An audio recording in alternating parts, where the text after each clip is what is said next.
She is a paralegal at Equity Generation Lawyers, which conducts climate change litigation. Not really sure when you have time for sleep, Varsha, but I imagine you do try and get a little bit each night. Alex Omara runs Sustainable Solutions Advisory, providing strategic advice in relation to the built environment, infrastructure, and energy sectors on creating long-term sustainable value and works with organisations to develop ESG strategy. Alex was previously the Group Deputy Secretary of the Place, Design and Public Spaces Group within the Department of Planning, Industry and Environment. And lastly, but not least, we have Professor Susan Park, who is and more accountable.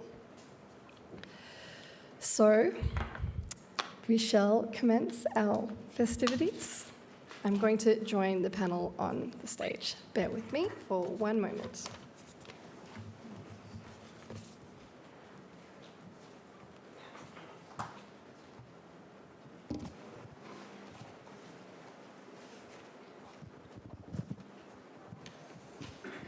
Varsha, my first question is for you this afternoon. Can I get you to reflect on the experience of migrant and multicultural communities in the ESG and climate change movement? You've talked before about the need to decolonize the climate movement. Can you talk a little bit about what that means to decolonize climate change movements and what that looks like? Yeah, so before I get into my response, I do want to acknowledge that being an Indian Australian, I am also a settler on this land, and I have a lot of settler privilege being here. And this is something that I, throughout my journey, being in the climate justice movement, I've had to learn and reflect on as well. So I guess for me, decolonizing the climate movement means having more voices in the space, having greater representation, because throughout all my time in School Strike for Climate and everything, as great as these spaces are, I think it's important to recognize that you also have to have access to a bunch of resources.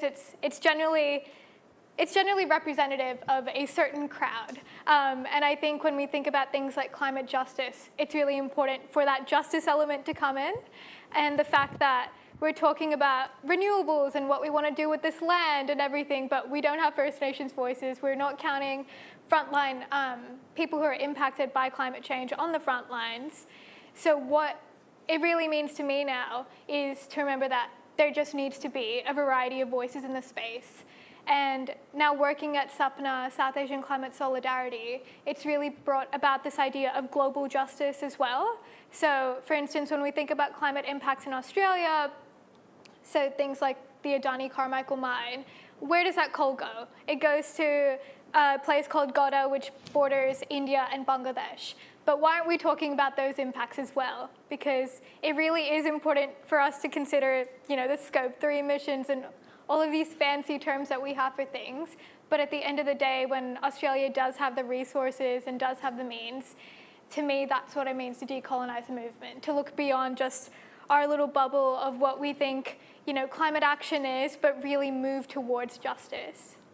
How does this necessarily change how we approach urban planning and the approach that we take for our cities, towns, states, and nation when we're planning for a just, ethical future? Yeah, so when we have conversations, I've been to a few events and talked to a few people who say that they have all these incredible ideas of renewable energy and how they're going to really change things and make sure that we go to a sustainable future, but they're not actually including voices that should be part of that conversation. Renewables are any sort of solutions to the climate crisis, and for urban planning, we're talking about the future here. So if we aren't including the voices who should be leading the solution, so First Nations people at the forefront of it, people of color in impacted communities that don't seem to be considered most of the time. When we think about things like climate impacts in Western Sydney, there's barely any coverage about it, but it's said to be almost unlivable in about a decade's time. So why isn't there more news? And I think it just goes to show the demographics, which do receive more coverage by the mainstream media versus others. Thanks for that response, Varsha. I just have one more question for you. You work a lot in mental health.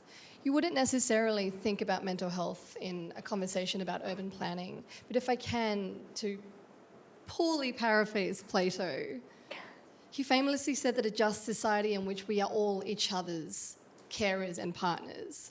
Putting aside his kind of out there views on what he conceives of a society, can I get you to kind of talk about the role of place in mental health and how this affects planning strategy going forward?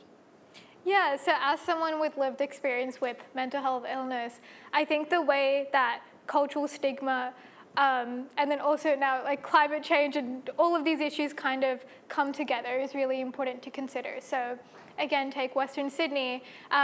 It's really common for people of colour to go undiagnosed with mental illness. And then you have a whole climate crisis that is making a lot of the area difficult to live in, but access to resources or like even aircon and things like that are difficult at times. Socioeconomic status is lower generally. So you have all of these issues compounded together, and yet there's still no acknowledgement of the issue itself. So that's why I think the way that climate change and mental health intersect is really, really vital to how we plan for the future. And I think that's why climate justice is important, because it accounts for those intersectionalities. Thanks, Varsha. My next question is for you, Yvonne. Now, the theme of this panel obviously is ethical futures and the role of transparency, ethics, people and planning when designing the just cities, towns, states and territories of the future. But these concepts of accountability, transparency, integrity, where they might once be perceived as sort of abstract, lofty concepts, I feel like over the last 2.5, 3 years, we've really seen these kind of writ large across our experience of both the pandemic and of how we live and how we're going to live moving forward. Can I get you to respond to what we mean when we say ethics and transparency? Ethics for whom? Justice for whom? Well, I mean, from my perspective, one of the key reasons why I stood on council was actually to ensure that my people, but all people are represented. When we think about ethics and how we are not necessarily inclusive, but we use the words to say that we are, it's so much more that we need to address. We're looking at a range of processes that we say we're making improvements, but yet we often are only getting people to respond to things after the decision's already been made. I see that even at council where it's extremely difficult to be able to have real engagement in a meaningful way with the actual people that are impacted by those decisions. And so for me, that isn't terribly ethical when we are putting these headlines or making these grand statements and commitments, and then the actual difference that we can make, or that we say that we are, we're excluding the very voices of the people that need to be heard. I think about, Redfern, Waterloo, Surrey Hills, those type areas, and when I think about what's taken place in the redevelopment being proposed around Everleigh and the likes, there are organisations such as Counterpoint Community Services and Red Watch that raise or inform the community in a meaningful way, and also help them to put submissions in. But half the difficulties is because there's already decisions being made that's not been shared with everyone. And so you're paying lip service, but you're also only responding to the issue, but they're not actually engaging with the people in the first instance. And so at what point do we say that we're inclusive and we've got people's voices truly being heard? If you're making those decisions and, and when I think about where we've come to, like even after the pandemic, I mean, as we get through the pandemic, and certainly when I was in a campaign mode, when I think about when we're in lockdown and, the high rises in Waterloo, there were so many people that were not engaged in a meaningful way about addressing their safety around knowledge for what COVID meant for them, and then two, how do they make themselves safe in managing that, and then accessing services. Like my campaign group and Father Ted we actually created a vaccination sort of, and Kylie Kwong contributed food and a vaccination hub in between the two high rises, so that people, particularly those that are frail, elderly and have other impairments and additional vulnerabilities, they had like 100 metres to go up the road to be vaccinated, but yet they were too fearful to do so. And so what we then created was something in their space where they felt safe to do that. And the difficulty with that is that we think that we are truly responding to need by looking at these grand plans where state government's going to sell off public land to developers, and there's going to be a percentage of 10 to 15% around affordable and social housing. But really we're weeding out people from these areas. And so how do we make sure that it is safe and it is inclusive? And, my people, have a lot of this knowledge, but we're not included at the table in a lot of circumstances.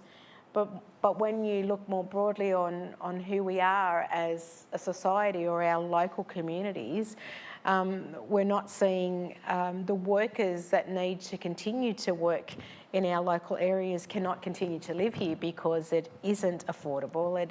There's limited social housing and there's continual constraints. And for me, when I think about, I've grown up in this area, I went to, Redfern Day Nursery, which is Pitt Street, Redfern. It was opposite it was in Rachel Foster Hospital. And I recall quite vividly as a young child, the hooters that used to go off, for the factory workers, and I remember those smells, and there was sort of the glass factory, and there was the brewery and the likes. And those people you would see walk through those streets to their homes where they lived. They could afford to live there because there was public housing for all. When you think about the pandemic and the workers that needed to, stack the shelves or to operate, this parts of the service system, they don't live locally because they can't afford to. Even as we move to a new tech, tech central, those workers won't be able to live. They will have to travel from hours and hours away, and yet we're producing industries or jobs that are just not affordable, and we are creating an elite part of our city. I couldn't agree more. Yvonne, thank you for those comments. Just had a quick follow-up question.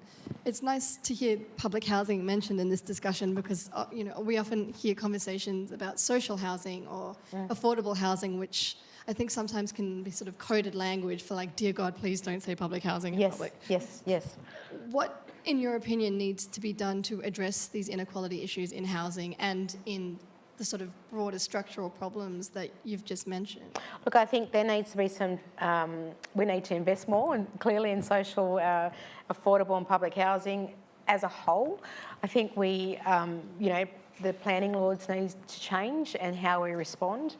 What we have seen is that we need more innovation in it, really. We can't just continue to put money or say that, all right, you're going to develop X, Y, and Z and you're going to pay a levy, and that levy money sits in there. But when you are developing, why are we not integrating public and different types of housing for everyone into those current developments? I mean, why is it that we think that they should be cornered off into a dark corner somewhere and that they're not part of our society, or where that they shouldn't be able to have these views or have these areas around them because they should be ashamed?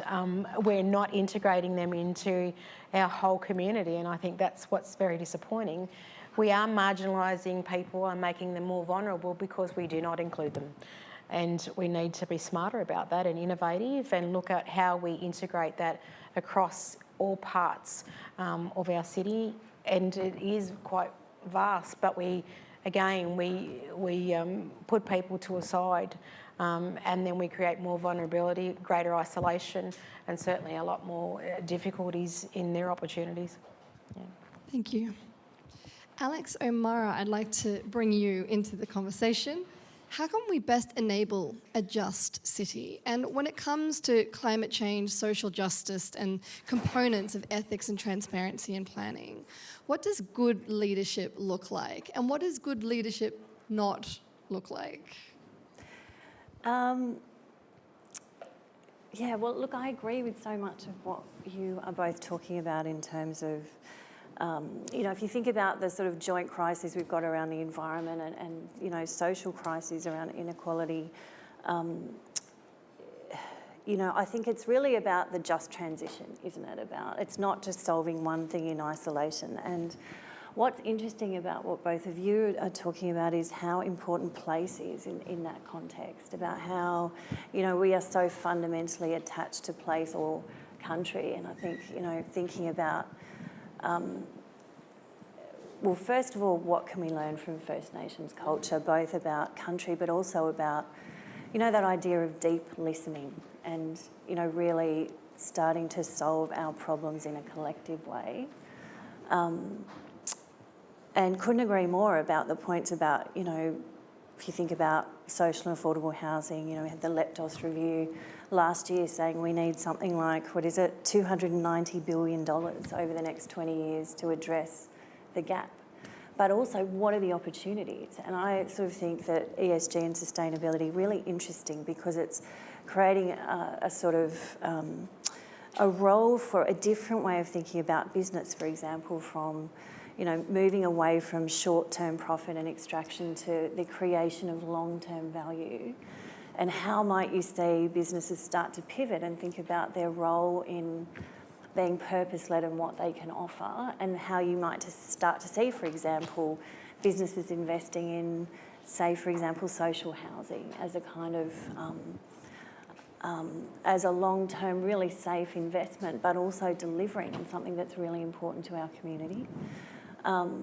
I suppose from where I see it, like the challenges we've got are so complex and so immediate that we really need to start thinking about different ways of solving them. And, even if you think about the last couple of years and the experience of our community with bushfires and flood, parts of Western Sydney, the hottest place on the planet at various points. And we know that with climate change, that the people most impacted by that are often the people least able to afford it, and so what are we doing about that? And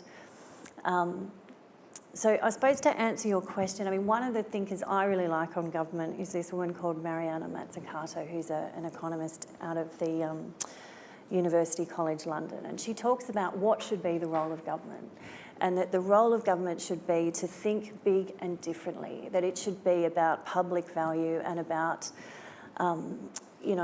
the solving of our problems together. She talks about, how institutions can nourish and reinforce each other in the pursuit of the common goal of value creation. So maybe not what we're always seeing, but I can say as a public servant that the times when I saw the best outcomes were when there was that kind of collaboration.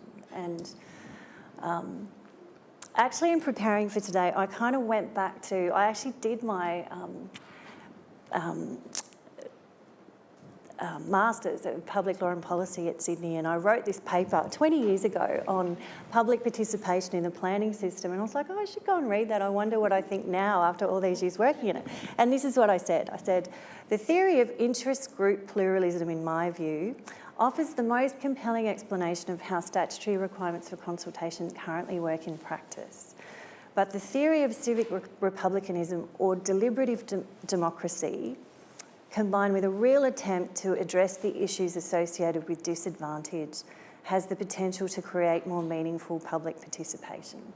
And I just thought, well, we haven't come that far, have we? And, and the reason that deliberative democracy is so important is because the idea of it is that rather than everybody going in with a fixed view and the bureaucrat kind of going, well, if everyone's a bit unhappy, then maybe we've got it right, is that the idea of deliberative democracy is that people come in with a view, but then they listen to each other. And, that kind of, the point of the participation is that transformation. So you kind of listening and learning together and coming up with new solutions. And God, don't we need new solutions at the moment? So I sort of look at, how can we enable, genuine listening and solution, like the development of solutions. I think that's really the fundamental issue around urban governance models that really enable that to happen. And I think through a place-based lens is where you get the most effective kind of traction, because people really invested in the places they live. And how can we ensure that both government, industry and other stakeholders are held to account? And what role can the media play as ensuring that we can have a space for creating greater transparency, both of the public and private sectors? Yeah. I mean, I think it's a really interesting point about access to power and, when you're engaging, who's influencing that conversation. And I suppose my other lens on it, the thing that I would have added to that paper I wrote 20 years ago is the sort of the time frame lens, and that's often what drives a particular decision. So we think about the short-term cycle and our short-term profit rather than the long-term impacts of this decision that we're taking or not taking. And, I think the media, my experience of being inside of government was that often the media just wasn't asking the right questions, and that what I was reading in the paper often wasn't even accurate. And that the focus of the media seemed to be on, the kind of cheap shot or drumming up sort of conflict rather than focusing on solving the problem and sort of informing people so that there could be an engaged debate on issues. And I think the media has a really important role to play in media, both sort of formal and social, in asking better questions, like deeper, long-term questions, not can you remember this number, but how are you going to solve this problem? And that's how, I think that sort of pressure on, is this the real problem? What are we really engaging on how to solve it? And are we making sure that different perspectives are informing that? And I think we can do better at that. Professor Susan Park, I'm going to bring you into this conversation now. Let's talk about your area of work. People might be surprised to have someone with your expertise on this panel. For those who don't know, Professor Park's expertise is on global institutions and climate change, participating in this current panel, urbanism. Without being rude, why are you here? It's such a great question. But to be honest, I'm absolutely delighted to be here in what I consider a multidisciplinary space. Oh, thank you. And I've already learned so much today. But it's just so important to share ideas from different research perspectives. So, as you said, Claire, my focus is on global institutions. So I think it's really relevant for today's discussion to talk about and get a better sense of global trends in relation to the climate emergency. So what we're really seeing at the moment is a global uptake of renewable energy, and this is really being driven by wind, solar panels and by lithium-ion batteries. But of course, the dominant renewable energy is hydropower and nuclear already. So what we're seeing is a dramatic uptake globally of these sort of newer technologies, which aren't actually very new at all, and our shift towards thinking about, well, how do we govern this transition to renewable energy? And my own research is to try and look at the governance of renewable energy technologies. And I can say that this is primarily happening through a relationship between international organisations comprised of states, of countries, and the private sector. So primarily voluntary standards that are being promoted globally, which is very, very different from traditional understandings of global governance of energy and energy use systems. We haven't really, you could say it's global governance of renewable energy is very, very immature, but there is demand growing for how we govern this transition. So primarily, one of the main international organisations you might or might not have heard of is the International Renewable Energy Agency, and that was only created in 2009. And the reason why it was created is because the German government was absolutely fed up with decades of inaction on energy in the UN. And so there was this shift to create an energy agency that would actually deal with renewables. And IRENA, and I'll read out what its mandate is, it's to promote the widespread and increased adoption and the sustainable use of all forms of renewable energy. So it has this mandate to provide policy advice, to provide technical support, technology transfer, and stimulating research.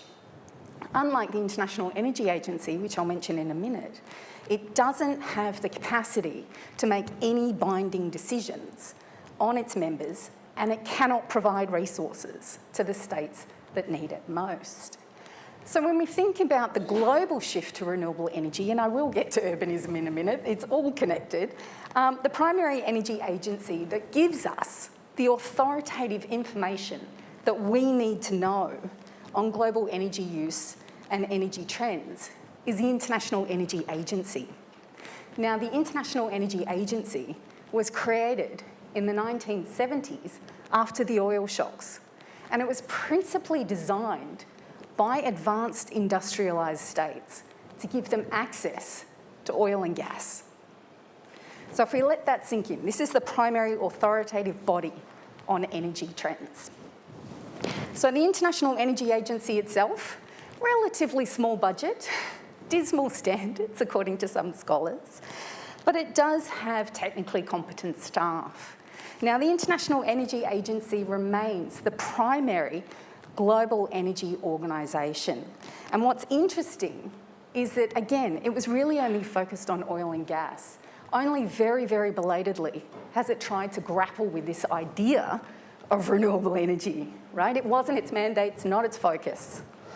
And so the International Energy Agency really is the focal organisation globally for energy trends. And this is because advanced industrialised states still depend on it. It's because there's no alternative, that TINA word, that there's no sort of viable alternative, although IRENA is now starting to gain traction.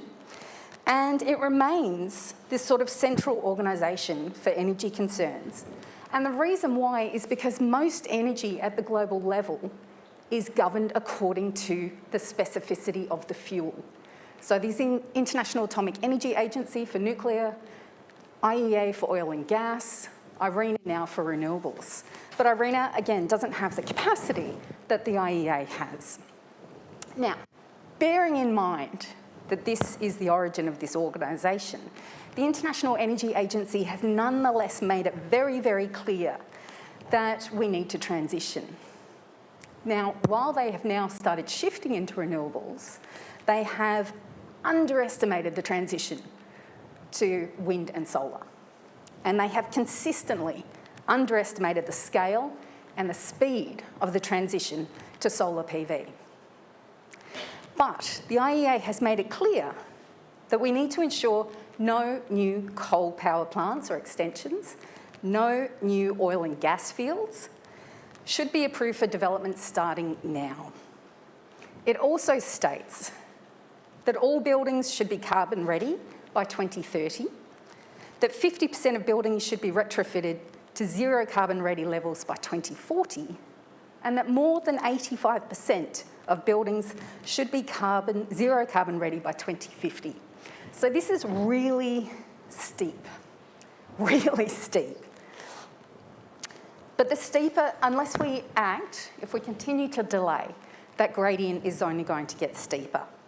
And as the International Energy Agency says, every single industry must meet the goals outlined in its global net zero roadmap for us to stay on course for a habitable planet.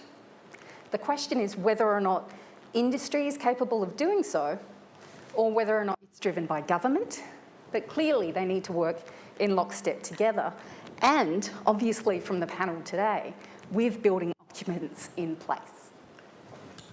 Thank you for such a detailed answer, Professor Park.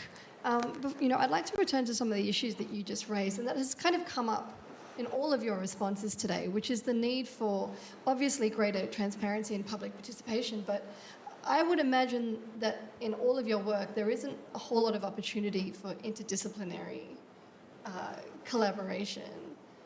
I would love to have the 4 of you kind of have a discussion about what role there is in bringing about each of these goals, because it seems to me that all 4 of you have a really essential role to play in not just in urban planning, but in the climate transition. And does this necessitate the need for really quite profound structural change to ensure that you can have greater collaboration? Who wants to go first? Look, I just say, I just think that one of the difficulties is that we often think about the institutions and the systems rather than the actual issue. If we go back to, the summer fires, and yet First Nations people across this state and actually across the country was talking about our traditional practices of fire burning. It was ignored, completely ignored. And it was shunned in such a way which is not unknown to my people. And now, after it took place, they were saying we're going to include First Nations people in management of fires and the likes. At what point do we get to that we say, there's knowledge base beyond ourselves? And often that knowledge base is not what you think you know, but more of what gets practiced. And I think about us in the big smoke in the city, and then I think about whatever we do here impacts what happens in rural and remote areas. And yet we don't even speak to rural and remote areas about what's going to take place here, because where do they get the food supplies, the energy supply, all of these things, but yet we continue to exist in isolation rather than that greater connection of what we do. We all influence other parts of our world, and yet our world is not speaking to us. And I think that's some of the greatest challenges, is that we're so fixed on, what we're doing. Like, for example, what happens in the Sydney LGA should be correlating with what's happening locally in the local LGAs and vice versa, but yet we don't have that collaboration. And it's insulting in some of those processes because we flow on the effect outside and we kick the issues down the road because we're not actually owning it in our own space and actually being responsible or honest enough about saying we don't have all the answers. It shouldn't be about the ego, it should be about the needs that we should be changing to make sure that we're not creating more problems into the future or more problems to our neighbours. And I think that's some of the hardest conversations that will not take place unless we've got true leadership around that.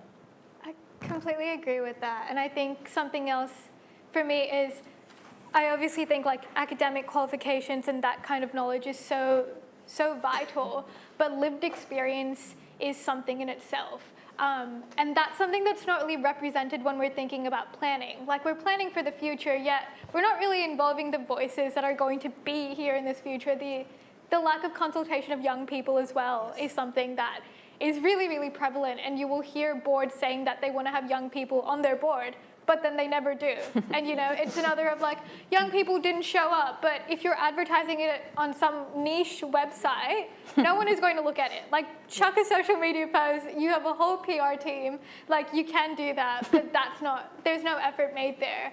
And similarly, even when I think about the impacts of climate change, I'm thinking about my family back in India. I'm thinking of, Pakistan that's currently underwater, but has barely any media coverage on it, simply because apparently there's other issues that we have to focus on. But I think the reality of that is it's because those voices, Pakistani people, First Nations people, people from all across the world aren't even represented in the climate movement. And this is supposed to be a really woke and progressive space. But in reality, it's the most accessible to white, middle or upper class people who have the resources and the time, and whose values and ideas are generally acknowledged. I've found it quite difficult a lot of the times to, in the spaces to actually voice my own opinions and ideas just because of the way that I would be perceived. So I think really reshifting and making sure that the voices that are supposed to be included aren't just consulted, but are actually part of the whole process. It needs to come from the ground up. It really is based in grassroots networks. It really is about like public renewable energy and those sorts of ideas, making sure that people are leading the solutions rather than just institutions. Yeah, I mean, I think that point around bringing in different perspectives, but also, how do you enable listening so that, like, instead of people coming in with a fixed view and, I think to me, that's the real opportunity is how do you enable the creation of solutions together, recognising that some people have got more entree into those conversations at the moment than others. But and that's why I think the place-based thing is really interesting. Like, so one of the most interesting conversations I've had in the past couple of months has been around this piece of work that's been happening in Tasmania, where the conversation started around the impacts of tourism on Flinders Island. And it's the people who live there. But actually, when they started to look at, can the island sustain the impact of tourism, then they started to look at things like waste and, what do we, like, can we even get the waste on and off the island? Like, how are we going to manage energy, First Nations, and so it became this much more complex discussion about, well, what do we want our place to be like? What do our young people want it to be like?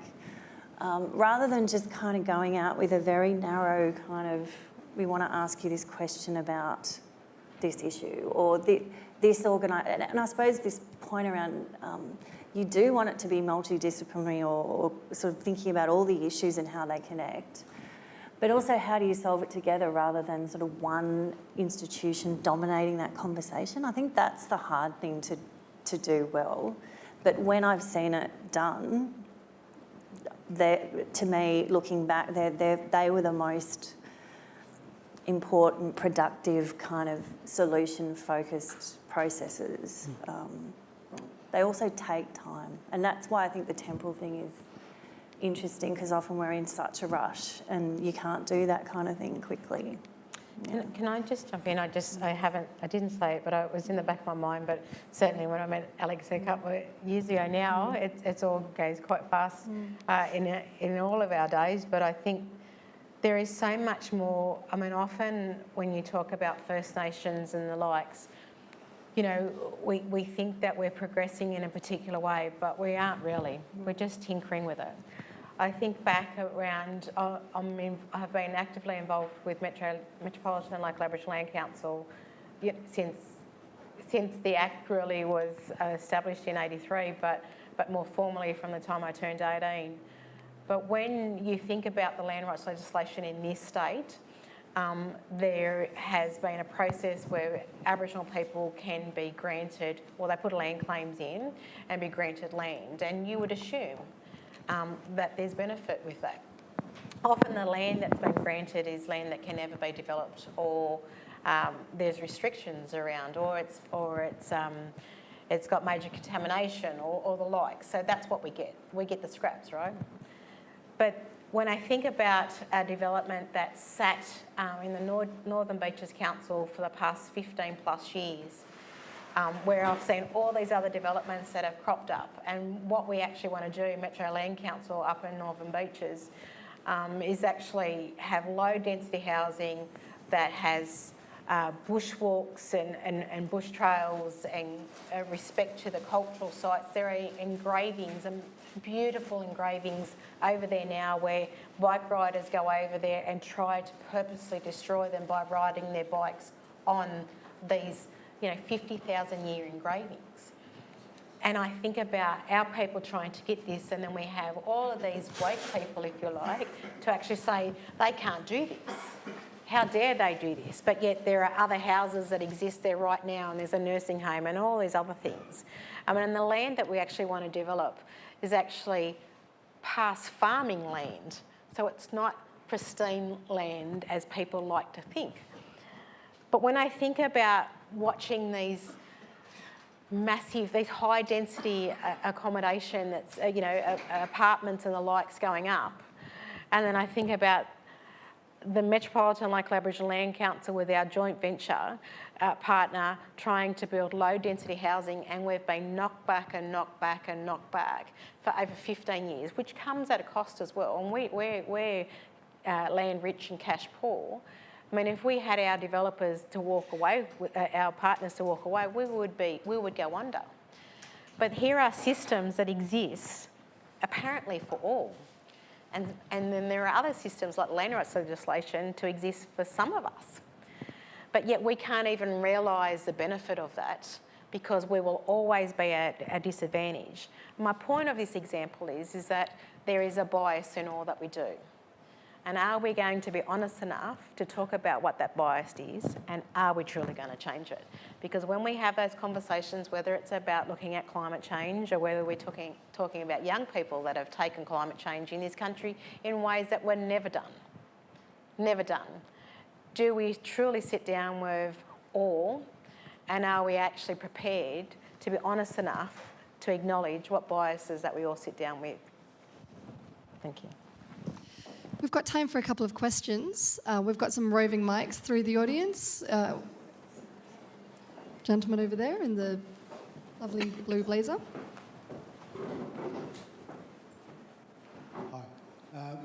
Warren Gardner, and I'll just say, so you don't misinterpret my question, I'm quite happy to be a devil's advocate.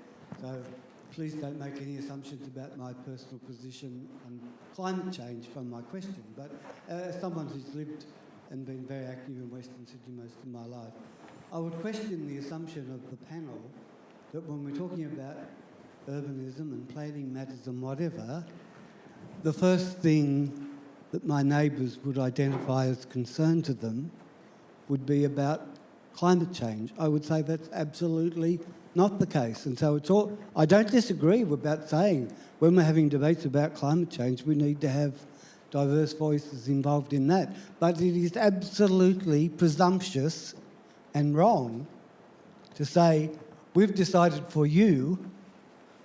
And so I'd say, for example, what is the biggest, clearest sign we've had from my neighbours, people of Western Sydney, in the last 2 years, which we read about in the media that people are moaning about all the time, because they want to work from home or close to home. Are we listening to that? Are we changing our approach to planning to deal with that? Are we facing up to what they're saying about they don't want to deal with the public transport system that doesn't work? Those are the things. If we're having an inclusive approach to urbanism, we might start by saying to them, what is it that was worrying you? What would you like to change? Thank you. I might just add, unfortunately, the other colleague we were meant to have here, Peter Mayers, we were having this exact conversation last night. That's not to say that climate change isn't important. It's incredibly important, and it makes up a huge part of our lived experience. But you're completely right. Some of us are just trying to get on with our day, and particularly through COVID, the amount of people that are underemployed or unemployed. I mean, I think there was a story in The Guardian this morning, the amount of people on JobSeeker with a disability or that have some kind of mental health problem, they make up about 50% of the recipients, and they are only able to work part-time. Now, when you factor those things into having to drive more than an hour or get on a train for more than an hour, of course climate change is not front of mind. So, I completely take your point, and I think particularly the experience of people in rural, regional Australia, not just in New South Wales, but across the country, I might add, but especially those in southern and western Sydney, I think it's really important that we take those lived experiences and embed them much more firmly in our planning decisions going forward. So I really appreciate you making that point. It's difficult to make sometimes without, like you said, having people make assumptions. So thank you. Anyone else? Wendy Bacon, my old university lecturer, my young university lecturer, who I owe a great debt. Thank you very much for all those comments. And I guess, as someone said, the challenges are just huge. I mean, we all know community participation or public participation, as I think Yvonne and others said, it is a farce. I personally experienced that over several years trying to participate in the West Connects decision. Yvonne ended up by saying, what are the biases and the unnamed biases? And I think we haven't really named them. I mean, I think we can actually have voices, and sometimes we do have voices, and they do speak, and they are not listened to because decisions have already been made. Now, I'd just like to throw out one example and get your comments on why is it happening, and how can we stop it? Claire raised right at the end the whole issue about, and up here, about working from home and the amount of time spent by people in Western Sydney coming into the city. I recently walked through the city. We not only have tech central plans, we have central Barangaroo plans, but right through the centre of the city, office blocks are being built. Offices, I think most people living in central Sydney, if we just took place, would want working class people, certainly all the current Indigenous people who've survived in the centre of Sydney. Most were pushed out west quite a long time ago. I think we want all that to survive, but we lack the power. So why do you think we are doing something as stupid as building a whole lot more high-rise offices in the middle of the city that are using up valuable resources that are not what we need? So why are we doing it, and why can't we change it? Who wants to go first? Alex. I mean, I suppose it's a difficult question, isn't it? Because it's not one person's decision to do that. Like, it's a complex kind of people putting forward proposals, and then, I mean, I think that we should be having better conversations about, you know, like in other states, for example, my understanding anyway is that there's less change, there's less rezoning. They kind of set their strategic planning framework following a conversation, and it sort of sticks for a while. So I think there is something around, you know, how do you have strategic conversations about the future of a place? And that's what we were trying to do with some of the place strategies we developed in the last couple of years, not in the CBD, in other parts of the city like Pyrmont and Bays West. But, you know, I think there is an opportunity out of COVID. Certainly I've been participating in things in APEC, and, for example, where cities around the world are kind of looking at, well, is the old model we had really what we need? And actually, should we be looking more at, you know, how do we enable people to work from home, or if they don't want to work from home, to kind of travel a short distance to a work hub or something, rather than travelling in and out of the CBD. So I take your point, Wendy. In terms of like, how do you stop it? I don't think there's a silver bullet to that. Like, I don't know what to say, but I think it's about us collectively saying, well, those models, like we've sort of seen that people can be productive from home, and so for people like working parents, or, you know, I mean, that's. I think the fact that you think the real estate industry is. Well, I think some people have more access to the conversation than others. Yeah. I also feel that, and some of the stuff that I looked at in terms of my election, you know, conversations and engagement, I also feel that some of these developments need to factor in more affordable housing within, because the very people that may work in those buildings should be able to live nearby. Yeah. And we haven't, and when you look at some of these buildings, they should be repurposed to be able to include housing amongst that. And yet we think that people are going to travel 2 hours. Again, the impacts both on quality of life and the environment and everything else around, it doesn't flow well. And so we create more of an elitism in different parts. I used to work in at Central, that's now going to become Tech Central, and my workplace has now moved out to Parramatta. The building is an embarrassment for me. It's part of state government, and when I look at it, I'm embarrassed at that sort of lavish conduct has happened at the expense of the very people we're meant to work for.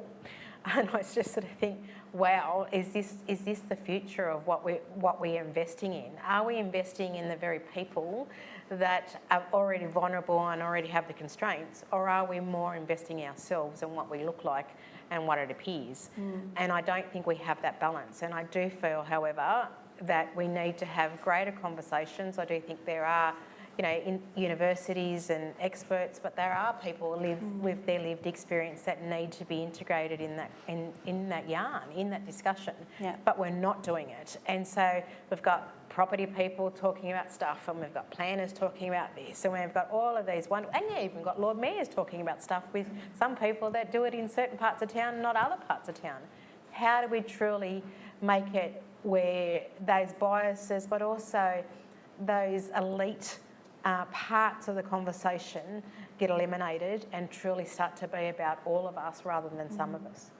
And I think that's such an interesting point about, how do you get more voices into the conversation? And part of it is, I think, about how do you approach engagement. So if you just put a draft out and everybody gets to write in a written submission, or you have a public meeting, you're only really tapping into a certain portion of the community.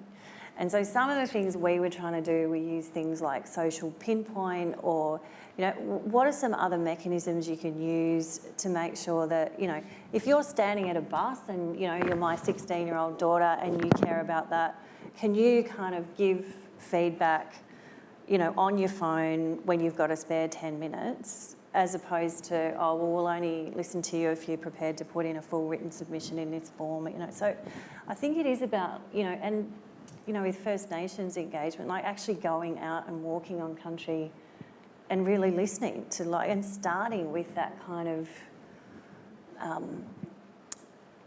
starting with that kind of perspective rather than kind of going, we've ticked that box, we've spoken it. I think that's the issue, rather than sort of going through the motions. How do you let engagement really inform what you're doing from the outset, and think about, how might you engage with those different parts of the community in ways that are going to work for them? Which, there's lots more you could do in that space, I think.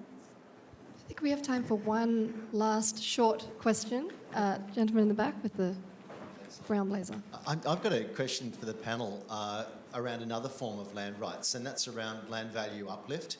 How do we as a society position ourselves to share the value created from planning decisions around land value uplift? Certainly not much of it goes to government. Virtually none of it goes to Aboriginal people, and most of it accrues to as private wealth. So a question around the justice in land value uplift. Do you want me to have a go at that? I think what you're talking about is where there's a rezoning or something. Is that right? And everyone's asking. So I don't know. Yeah. There's obviously a land rights issue when we're talking about Aboriginal land, but there's also value created when planning decisions are made, where you can build. Obviously, as you know, Alex, you can get a rezoning for high-rise development, and value is created in that planning decision, and that's a right that's been created or shared. And we don't think much about how that right's being shared. It tends to accrue to the private developer who may speculate on a rezoning proposal. But should we be thinking in a festival such as this about how we share land value uplift?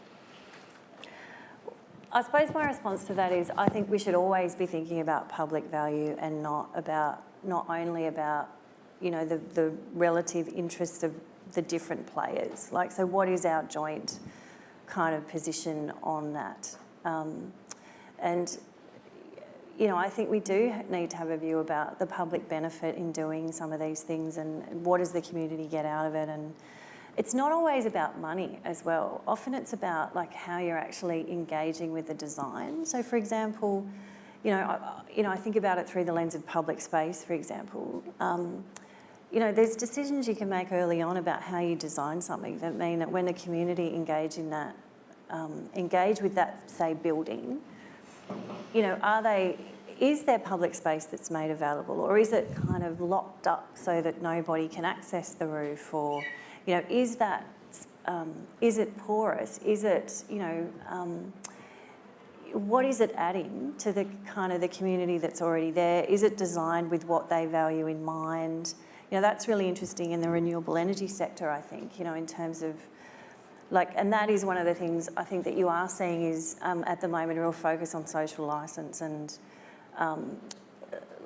the idea that rather than just going in and saying, well, you know, it's most efficient to put the turbines here, thinking about, well, what's important to the community and trying to design around that. And, you know, even in terms of loneliness and mental health, I think, you know, are we really thinking about the way we design our cities and our buildings so that people aren't living in these little boxes not connected to anyone else? So I suppose, you know, I mean, you're asking a very kind of specific question around rezoning and value capture, but I think there's a broader question around when we're having these conversations, are we thinking about the public benefit and who gets to define that? And, you know, yes, there's a financial question, but there's also questions in terms of like the impact on our places and the way they're designed and the whole way they kind of unfold. And are we doing what we could to get the best outcomes in our urban environments? You know, I think we could work a bit harder. I think you do get that kind of site-by-site approach and you miss opportunities to build community when you do that. I also feel that the transparency or the lack of it in it is our greatest issue. No one actually wants to talk about it. People benefit by withholding, and they do it very well. When I think about, you know, you mentioned land rights, but I think about a project where there was, you know, land claims have actually sat, as I said, the land rights legislation was enacted in '83, but there are land claims that in excess of 30 years. That's the reality. And yet we've got departments making decisions, but council being aware, local governments are being aware of what is in their backyard, but yet the Aboriginal people that put the claims in haven't arrived at any of that information, or now we're starting to see information that people have had the whole way along. The same thing can be said with any planning, and yet there are greater plans that are not ever put the light of day on because people have a hidden agenda. And I think that we need to have greater transparency around what we're truly planning for, because our greatest future is to have one. And if we're not sharing that today, we're certainly going to be living it tomorrow. Unfortunately, we have run out of time, but I could talk about this all afternoon, to be honest. So if anyone wants to hang around and have a chat while we have some refreshments. Just before you go, I just want to thank everyone for joining the event today and for your engagement prior to the event and the people who submitted questions online. I'm sorry we didn't get time to go through all of them. I encourage all of you to join the other Festival of Future Urbanism panels and check out the special Festival of Urbanism book series by City Road Podcast. All of the details are on the website, and can I please invite you to continue this conversation over some refreshments which have kindly been provided by Tribal Warriors.